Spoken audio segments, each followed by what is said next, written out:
နက်ခက်သတင်းတွေကိုတင်ဆက်ပေးပါမယ်။နိုင်ငံညာငွေချွေတာသုံးစွဲရန်မူဝါဒချမှတ်ထားတဲ့မင်းအောင်လှိုင်ကစစ်ကောင်စီနဲ့ရုရှားကြီးတပ်တွေကြားစုပေါင်းလေ့ကျင့်တဲ့ဈေးအတွက်အမေရိကန်ဒေါ်လာ9 သန်းကိုအကုန်ကျခံသုံးစွဲပါတယ်။အာဏာနဲ့အကျိုးသမ္မတယူကနိုင်ငံညာငွေကိုချွေတာသုံးဖို့ဆိုမူဝါဒတွေချမှတ်သွားတယ်။နော်။သူကိုယ်တိုင်စီမင်းစည်းကမ်းတွေထုတ်တယ်။သူထုတ်တဲ့စည်းကမ်းကိုသူကိုယ်တိုင်ပဲရှိုးဖောက်တာအခုသူကိုယ်တိုင်ပဲနိုင်ငံခြားစစ်သားတွေခေါ်ပြီးတော့သူစစ်ခွေးတပ်နဲ့ပေါင်းပြီးတော့စီးရေးပူးတွဲလေ့ကျင့်မှုတွေလုပ်တယ်အလုပ်တဲ့ကုန်ကြစည်ဒေါ်လာ9 သန်းအကုန်ကြခံပြီးတော့လုပ်တာနော်မှန်လားဒေါ်လာ9 သန်းအကုန်ကြခံပြီးလုပ်တာမှန်လား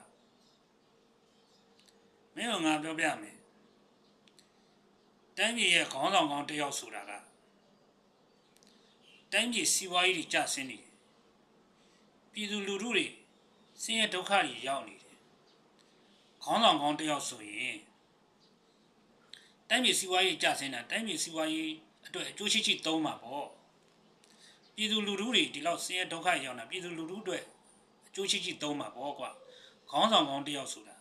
အဲ့ဒါမှခေါင်းဆောင်ကောင်းပိတတာမှလာရဲ့။နော်အခုဟာကြတော့မင်းကမိသားစုအကျိုးစီးပွားကိုကာကွယ်ဖို့နဲ့မင်းအာဏာတည်မြဲဖို့ကာကွယ်ဖို့သာမင်းအကျိုးရှိရှိတုံးချတာတိုင်းပြည်ရဲ့ဘာနာနော်အလွဲသုံးသားလုပ်ပြီးတော့အကျိုးရှိရှိတုံးချနေအခုမင်းလုပ်တဲ့စီပူတဲ့လေ့ကျင့်မှုတွေကတိုင်းပြည်ကိုကာကွယ်ဖို့လည်းမဟုတ်ဘူးပြည်သူလူထုကိုလည်းကာကွယ်ဖို့မဟုတ်နော်မင်းလုပ်တဲ့အလုပ်ရကနော်တိုင်းပြည်ရဲ့ခေါင်းဆောင်ကောင်းတစ်ယောက်ဆိုတာနော်ပြည်သူလူထုတွေဒီလောက်ဆင်းရဲဒုက္ခရောက်လာ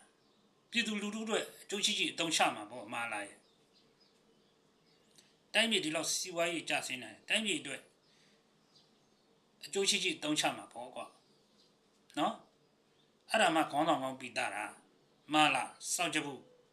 အာနာယူရဲ့အခုမင်းလုပ်တဲ့လုပ်ချက်ကမင်းမိသားစုအကျိုးစီးပွားကာကွယ်ဖို့နဲ့မင်းအာဏာတည်မြဲရေးအတွက်ကာကွယ်ဖို့သာတိုင်းပြည်ရဲ့ဘာနာကိုလွယ်သုံးသားလုပ်ပြီးတော့အသုံးချနေတာအဲ့ဒါခေါင်းဆောင်ကောင်းမဟုတ်ဘူးကွာနော်မင်းတို့လိုအာဏာချင်းနေအာဏာယူတွေဟာဒီနွားများလိုတပိုးတဲ့သမားတွေကိုအကျိုးကိုပဲကြည့်ရနော်တိုင်းပြည်ရဲ့အကျိုးပြည်သူရဲ့အကျိုးမင်းတို့ကဘယ်တော့မှမကြည့်ဘူးဒါအောင်မင်းကခွေးပါးစပ်ကလူစကားပြောသေးတယ်တိုင်းပြည်ကြီးအမြန်အေးချမ်းပါသည်တာယာဝပြောပါသည်ပြည်သူလူထုတွေဆက်နှလုံးချမ်းမြေ့ပြီးတော့တာယာဝပြောပါသည်ခွေးပါးစပ်ကလူစကားပြောသေးတယ်နော်